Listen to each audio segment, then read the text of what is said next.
विधेयक संघ राज्य क्षेत्र शासन अधिनियम 1900। नमस्कार, मैं आलम। 20 अगस्त को संसद में एक बिल आता है जिसके तहत कोई भी मंत्री, मुख्यमंत्री अगर 5 साल से अधिक या दिन तक जेल में रहता है तो उसकी जो मुख्यमंत्री पद की कुर्सी है वो इस बिल के तहत ऑटोमेटिक हट जाएगी, मतलब वो अपने मुख्यमंत्री पद से हट जाएगा।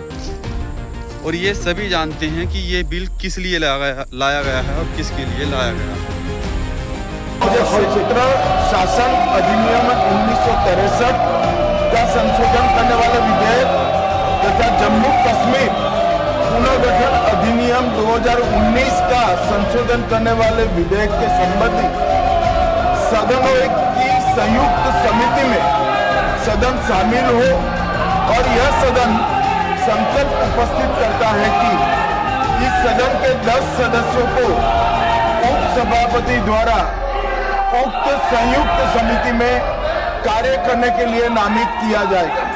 11 साल से विपक्ष को कमजोर करने के लिए मोदी सरकार तरह तरह के, कभी मनी लॉन्ड्रिंग, ईडी का तरह तरह से इस्तेमाल करती है। आज तक डिजिटल ब्रेकिंग पर बड़ी खबर। मनी लॉन्ड्रिंग केस में ईडी का बड़ा एक्शन। पंचकुला के 2 अस्पतालों की संपत्ति अटैच।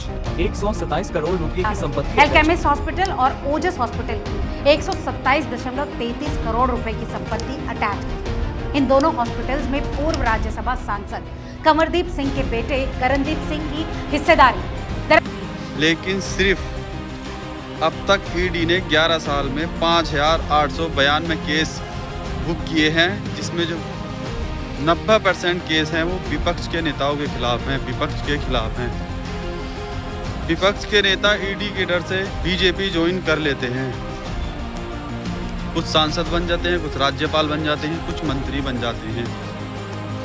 यही काम पिछले 11 साल से मोदी सरकार विपक्ष को कमजोर करने के लिए कर रही है, लेकिन विपक्ष आज भी मजबूती से उसके सामने खड़ा है। वोट चोर महाराज बिहार आए, आज गए और कहते हैं एसआईआर की बात करते हैं। भाई और बहनों, और मैंने जो मुद्दा उठाया उसके बारे में प्रधानमंत्री कुछ क्यों नहीं कहते हैं? मोदी सरकार को लगता है अगर विपक्ष को हमें कमजोर करना है तो कुछ इस तरह से ही होगा। इसीलिए 130 बार संविधान संशोधन बिल 20 अगस्त को अमित शाह जी लोकसभा में पेश करते हैं। विपक्ष के हंगामे के बाद लोकसभा में ये बिल पास नहीं हो पाता है और ये जेपीसी में भेज दिया जाता है। This amendment would leave the minister and CM at the mercy of executive agencies. The severity of the amendment is not only in the fact that one loses their position if they are arrested, but even if they are detained. Detention is administrative action. This bill is squarely destructive of the basic structure of the Constitution. Adhyaksh, कौन नहीं जानता कि ये bill किस लिए लाया जाता है। अगर ये बिल पारित हो जाता है, पास हो जाता है, तो विपक्ष के मंत्री, मुख्यमंत्री, ये मोदी सरकार जब चाहे उनको हटा सकती है, जब चाहे उन्हें लगा सकती है। 30 दिन का कोई भी एक ईडी के द्वारा मुकदमा लगाएगी, 30 दिन तक जेल में रखेगी और उसकी सदस्य निष्कासित हो जाएगी, वो अपने पद से हट जाएगा। फिर जो मुख्यमंत्री बनेगा वो बनेगा।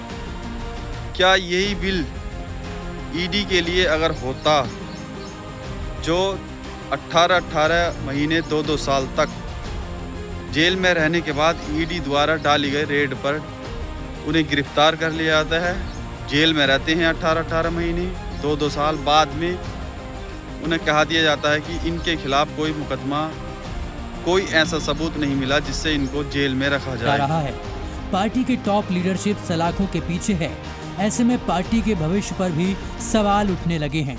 हालांकि अरविंद केजरीवाल की गिरफ्तारी के खिलाफ पार्टी लगातार आवाज उठा रही है। मुख्यमंत्री हेमंत सोरेन को अवैध खनन मामले में ईडी के सवालों का सामना करना है।